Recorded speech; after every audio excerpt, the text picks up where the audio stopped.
Hi. So yesterday I watched a lesser known movie, but a relatively recent movie made in 2010. It's called Tucker and Dale versus Evil. It's directed by Eli Craig, and it's his feature film debut, and it stars a few people that you will probably recognize if you watch the movie, but they aren't really known by name. It stars Tyler Labine and Alan Tudyk. I think that's how you pronounce it anyway. So I just want to start out by saying that this movie is awesome. It's essentially a comedy-oriented, offbeat horror movie, sort of in the same vein as Shaun of the Dead, and probably to a lesser extent Zombieland. Uh, it takes a very satirical approach to the horror genre and is very self-reflexive in the sense that it kind of takes the traditional mold, if you will, um, of the horror movie, and it sort of makes a joke of that entire sort of mold, if you will. So basically, the movie stars these two characters, Tucker and Dale. They live, I think, in West Virginia, and they're basically like these hillbilly characters. And of course, in horror movies, when you have these movies taking place like in the outback or sort of in the country, you always have these stereotypical hillbilly characters, and generally it's always shown from the perspective of like these city folk, I guess the city folk, right? And they go into the country and they're kind of scared by all these hillbillies because the hillbillies always like are spitting tobacco and are talking in such a way that they don't sound like they actually know how to speak English, and you get the feeling that that they're crazy sort of psychopaths. Well, the movie starts out basically with that exact same type of trend. Basically, you have this group of sort of sorority and fraternity college students that are going out to the country to go camping or celebrate or something, and then they run into Tucker and Dale, and at that point it's shown from the perspective of the college kids, and it's portraying them, the Tucker and Dale characters, as these scary psychopaths. Well, soon after you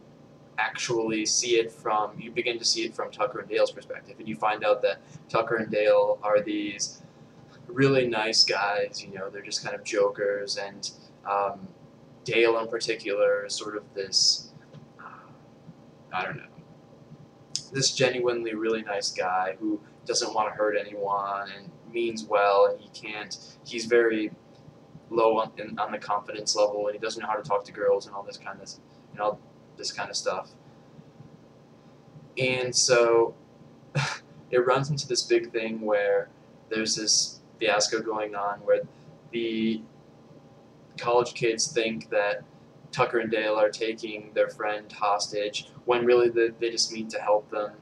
And then the college kids start to come up with this big plan to take over Tucker and Dale so that they can rescue their friend. And then Tucker and Dale are actually at the same time trying to return the friend to the college kids. And there's this big misunderstanding. And so the college kids like start getting killed because Tucker and Dale um, are just minding their business basically. And then just these weird, crazy things happen. Like people jump into wood chippers or spear themselves on like nearby branches and so forth. And I'm not explaining it very well, but it's very, very, very funny and extremely well done. The performances were all spot on. Like the two main leads, the chemistry was out of this world, more or less. I mean, the dialogue between them, I don't know, it was just hilarious. It was very clever, and there was never really a point where it felt contrived or anything like that. Everything was pretty much perfectly done for the kind of movie that this was. Near about the hour mark, it starts to go down in quality a little bit, but not to such an extent that it negates what the awesomeness that came before it. So at about the hour mark, I was actually leading toward giving it 5 stars, but because of the decline, I'm going to end up giving it 4 stars, just due to the fact that the first hour was out of this world. Um, yeah, and just perfect, pretty much in every way. It's almost, it's on. I would say that it's on the same level as Shaun of the Dead. So if you like Shaun of the Dead, you like kind of the horror comedy genre, you have to check this movie out. I mean, there's no choice in the matter. You have to watch it as soon as you can. Um, and even if you don't particularly like horror, this is certainly more comedy oriented than horror oriented. So if you just like comedy, I think you'll really like the movie too. There's a fair amount of gore, but it's not excessive, and there's not really a lot of suspense or actual horror going on. It's pretty much all humor. So there are plenty of laughs for sure. It's very clever, and yeah, I pretty much give it my highest recommendation, and I certainly suggest that you check it out.